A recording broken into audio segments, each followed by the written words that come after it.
CN, nitrile, is a really versatile intermediate. It could be many different things. Let me show you some of them we discussed together. Lithium aluminum hydride, we just talked about that. That will reduce the CN into the aminomethyl. So you're going to have an amine. If you hydrolyze it, strong acid in water, then you're going to get the carboxylic acid. If you think that that's the only reaction you know with a CN, well, we talked about a lot in the last class. If you're reacting with a diol, of course, diol with a low temperature, that's the key. You're not reducing to the aminomethyl. You are reducing that, but you are getting the aldehyde, right?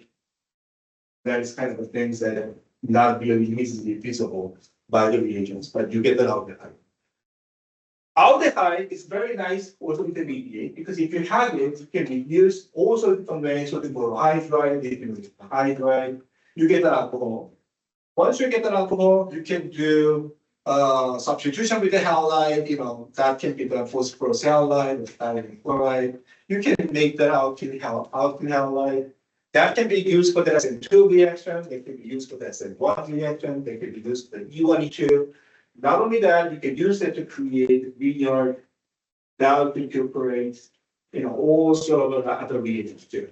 So that's kind of the things that opens a lot of doors. And nitrile can also react with the vineyard, and you're going to get the ketone prepared, right? This is a new reaction we just talked about. Aldehyde reacting with the phosphorus iode. That's a big reaction we just talked about. Then you are going to create a double bond. So you can even create an alkene with it. And obviously, there will be more reactions to come. I'm not going to talk about it. This is something else we're going to create. You can convert the carboxylic acid to an amine by doing some other reaction. So we will discuss much later. But anyway, so you can make so many different things with the nitrile. You can make an alcohol through the alcohol, of course. But the ketone, amine, carboxylic acid, you can even make double bonds, halide, all sorts of things, all coming from the nitrile. That's why it's a very, very useful intermediate. And we like to know these type of reactions.